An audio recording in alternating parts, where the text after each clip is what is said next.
Hello everyone, welcome to another webinar in our specific technology series. It's great to have you all here. My name is Anthony Blackman. I am a risk advisor with Red Piranha. In the spirit of reconciliation, we at Red Piranha wish to acknowledge the traditional custodians of country throughout Australia and their connections to land, sea and community. We pay our respect to the elders past and present and extend that respect to all Aboriginal and Torres Strait Islander peoples of today. I am joined today by Dr. Nixon Carey, our Technical Training Manager, who will be taking you through a demonstration a little later. We have had some technical issues, so we'll see how that goes. Thank you all for coming. I'll turn my camera off now so you can concentrate on the slides.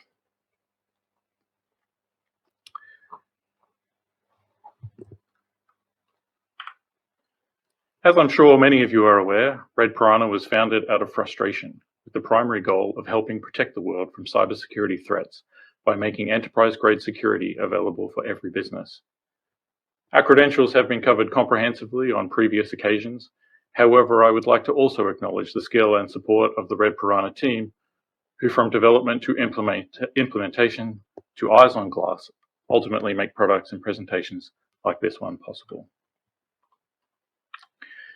Today, we will give you a brief overview of Eye XDR's capabilities and how the platform works with the Orchestrate management platform, and then we will move on to the main dish, how Eye XDR in conjunction with the Eye attack surface reduction application facilitates system hardening and application control and ensures compliance with a number of cybersecurity frameworks, including some of the more challenging application allow listing requirements of frameworks like Essential 8. Wow, apologies, that is a bit of a mouthful. I hope the rest of the presentation doesn't come out quite as dry as it sounds. Now, we know everyone's time is valuable, so this webinar aspires to run approximately 20 to 30 minutes. We'll see how we go on that. And we will, as usual, be available for some Q&A afterwards. Eye XDR is one part of our consolidated security platform. It has been developed from the ground up to unify cybersecurity functionalities into a single system capable of detecting and responding to threats. Its purpose is to provide organizations with a security option that is quick to deploy on premises or in cloud, simple to configure, and provides the capacity to tune alerts to any organization's operational environment. The Orchestrate platform is a part of the Eye XDR ecosystem.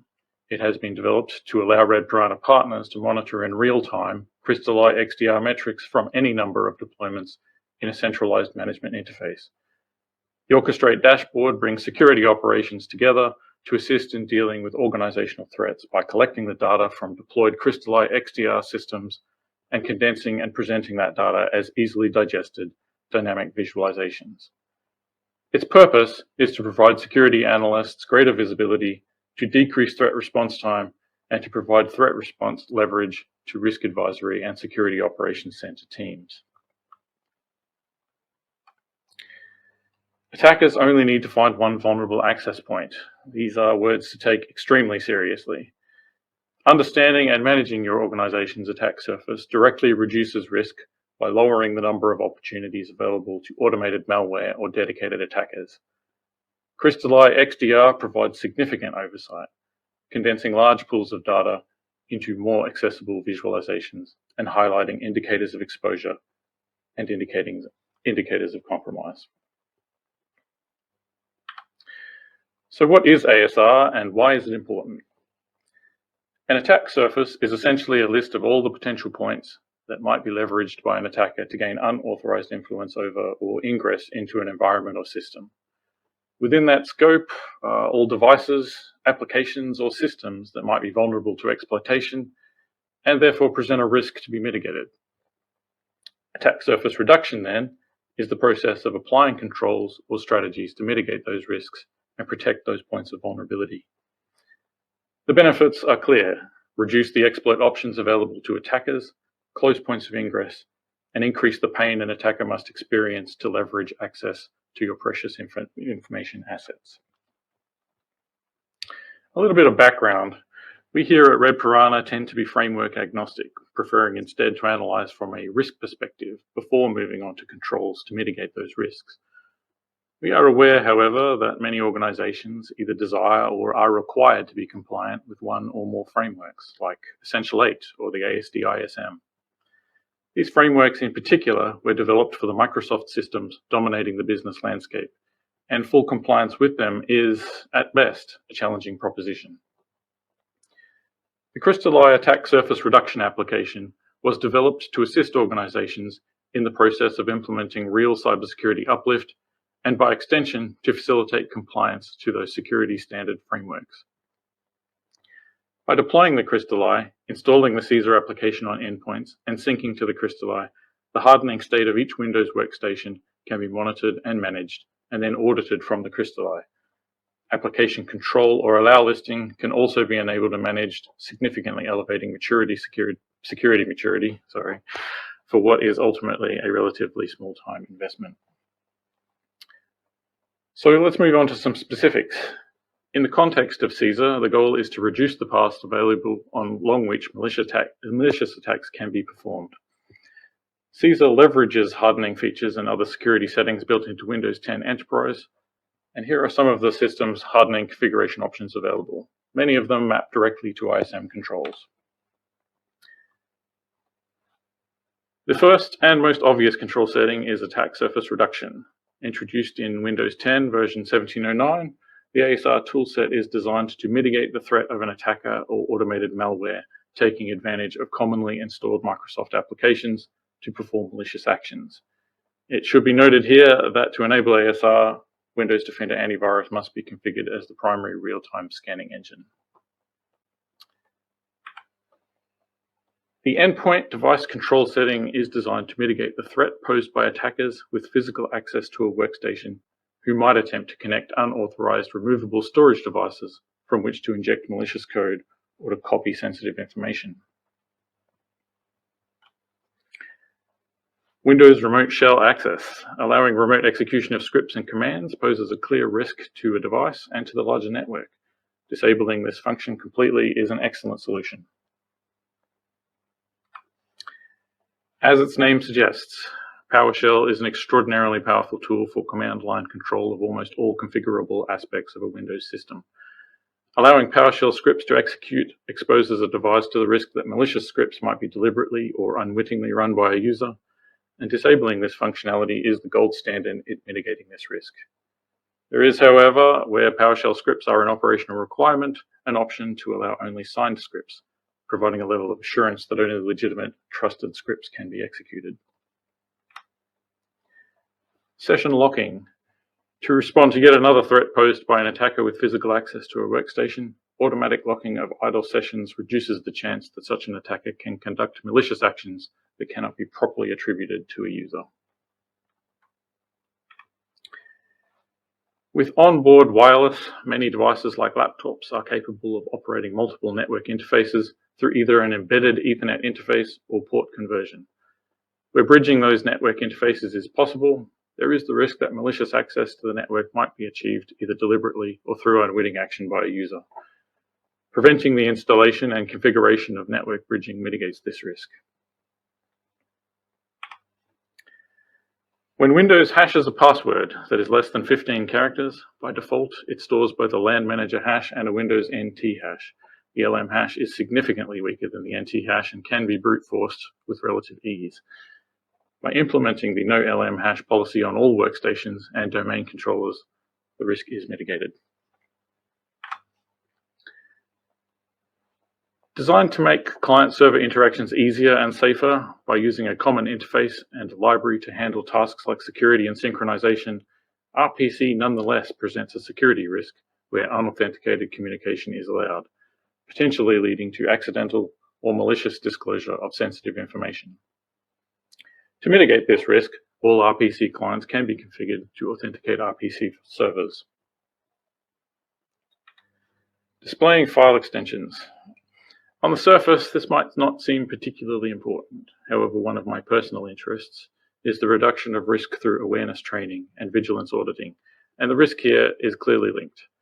Where extensions for known file types are hidden, social engineering techniques make it simpler for malicious actors to conceal the actual function of a file, perhaps by masking an executable behind the illusion of a PDF extension.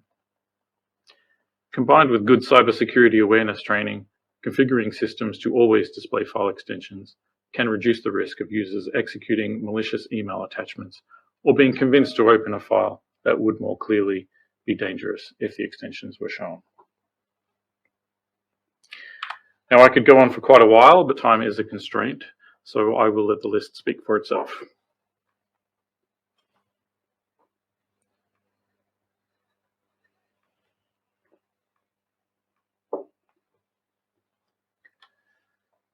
As valuable as system hardening is, CEASR can also handle application control, a feature that by default ensures that all applications installed on the endpoint device are listed in the CEASR UI and are allowed. Applications that are not required or that pose an identifiable risk to the organization can then be blocked. If deemed necessary, the applications can also be uninstalled from the device for comprehensive risk mitigation. I will also mention here that any hardening controls applied or applications restricted will also initiate associated event logging that is then available to other event log collectors like Windows Defender.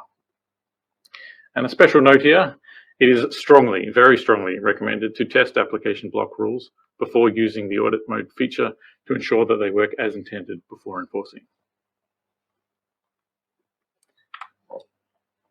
As a final note before I hand over to Dr. Nixon, one of the more interesting challenges of compliance is auditing and evidence.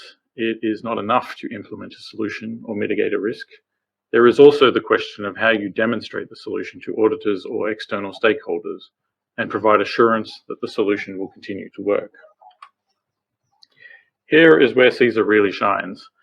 Central monitoring through the Crystal Eye provides ready access to evidence of ongoing compliance, including a device-by-device auditing report showing the status of each control and a report showing the allow state of each installed application.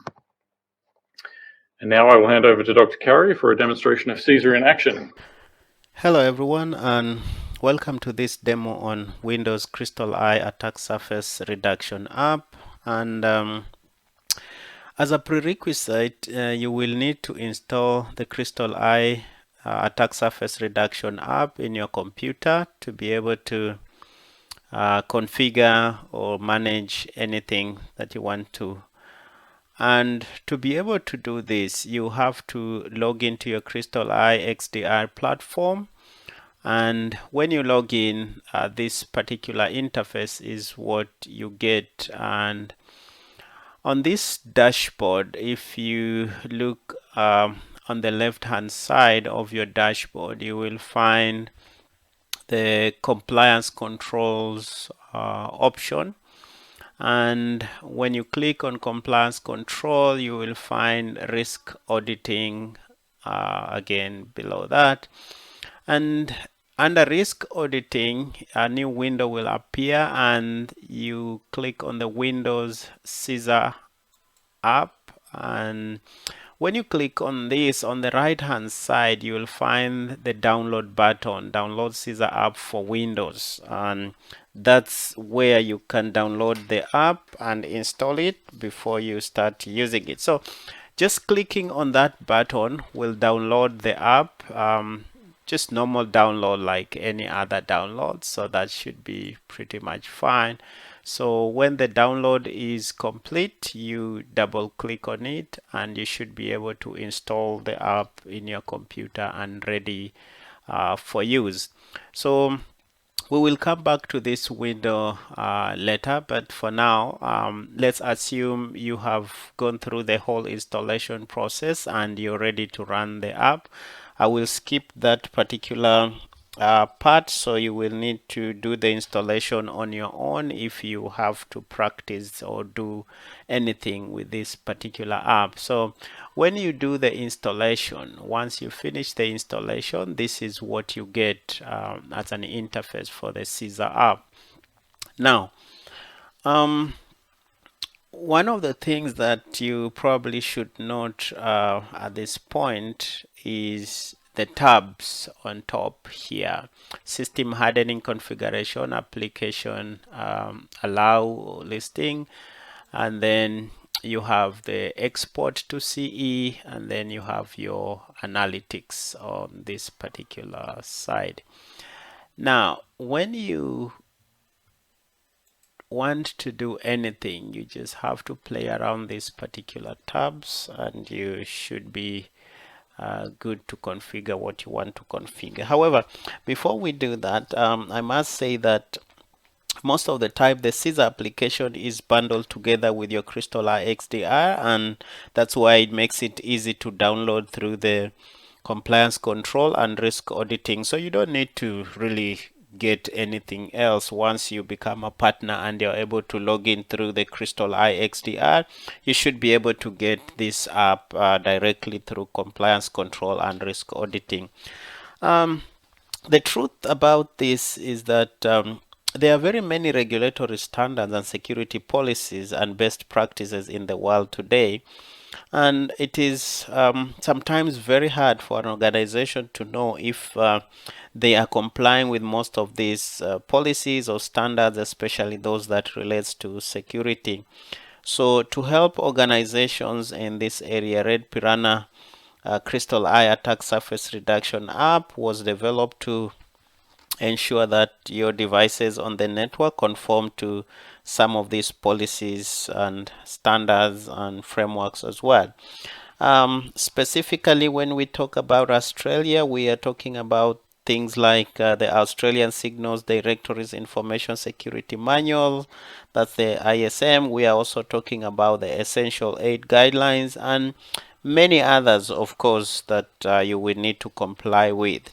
So the CEASR app will allow the administrators to apply operating system policies across a range of devices, and also gives you an ongoing device monitoring to keep track of your compliance baseline in real time. So that's basically in brief what this app can do, and let's explore it. On the first tab, System Hardening, if you click on it, you will find each of these options has sub options, and for example, the first one here says block email executable. So if you really want to apply this rule in your computer or in your device, like you want to block all email executable, so if there's any executable sent to you through email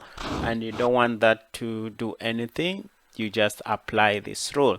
To apply this rule, you just need to click the enable button below here. So by clicking enable, it says on the right hand side here, you see that the rule has been applied. So this will block all email executable. Anything that's happening, it should be able to be blocked at this point. Now, if you don't want to apply this rule, you just click the save button, and the rule will be disabled. So that's basically how this works. So all this, if you don't want Office macro, you just need to apply this rule and just click enable, and the rule will be applied. No macros will be able to run in your device. If you for some reason you want to run macros, then you have to disable the rule, and then macros will run. So each of these has all that. Credential crunching. So if you want to disable password storage, for some reason you don't want to store any password, you just need to apply this rule. The rule is applied, and no password be stored in your computer or in your device.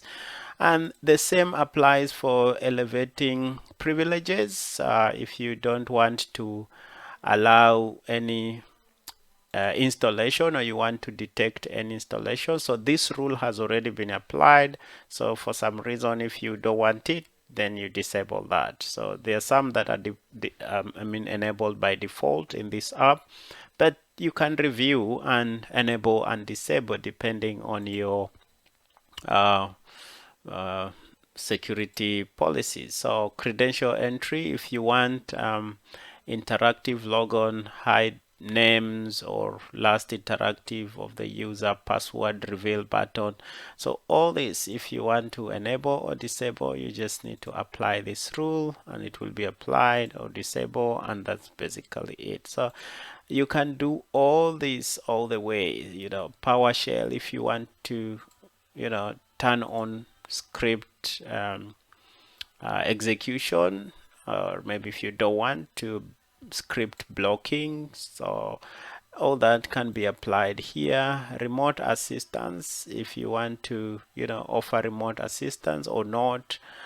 Voice recording is also something you can enable or disable if you, for some reason, you want to allow this to anyone to be able to record your voice or not. Then you apply that particular rule.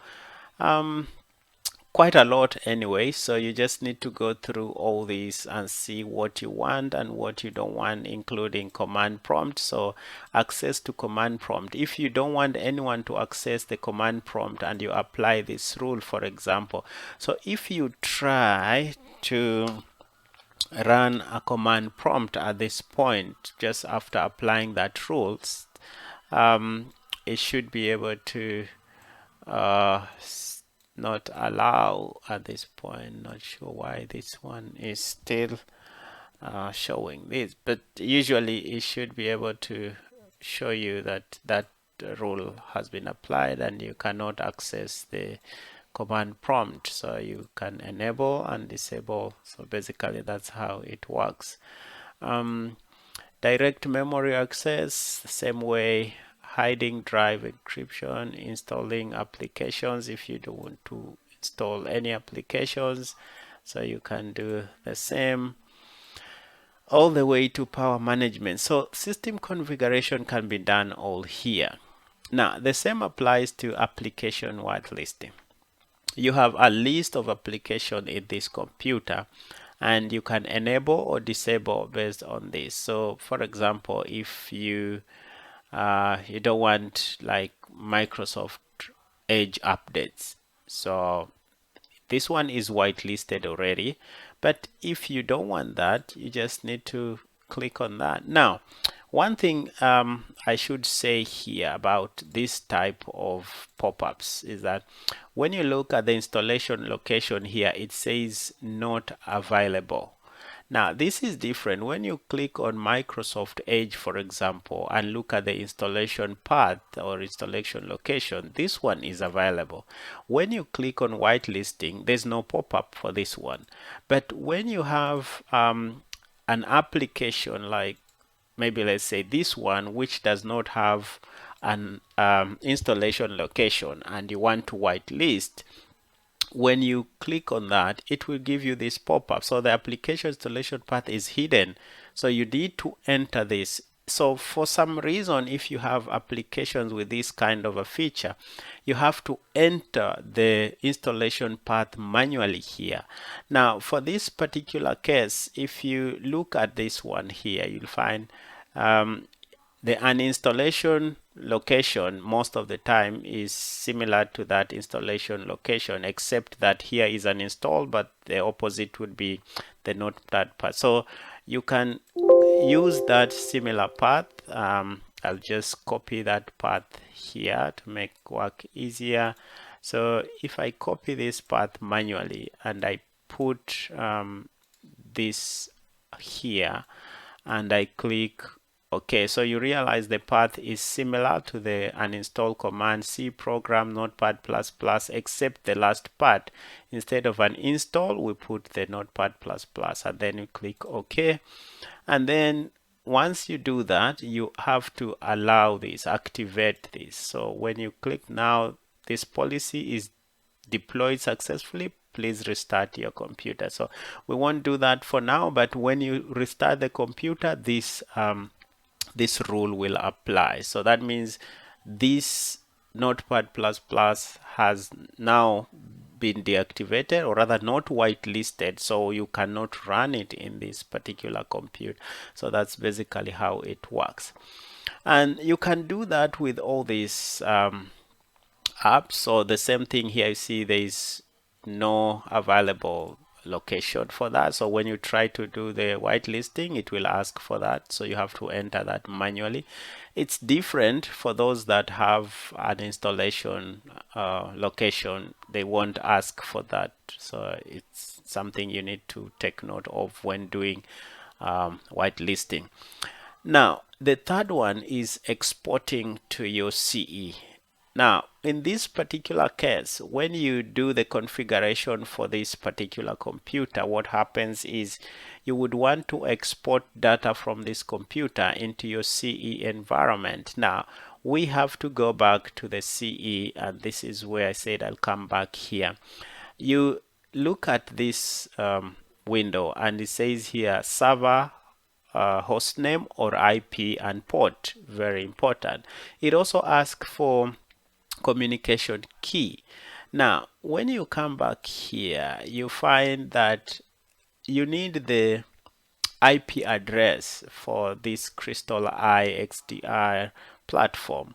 And in this case, I will copy this just to save time because you will need this also.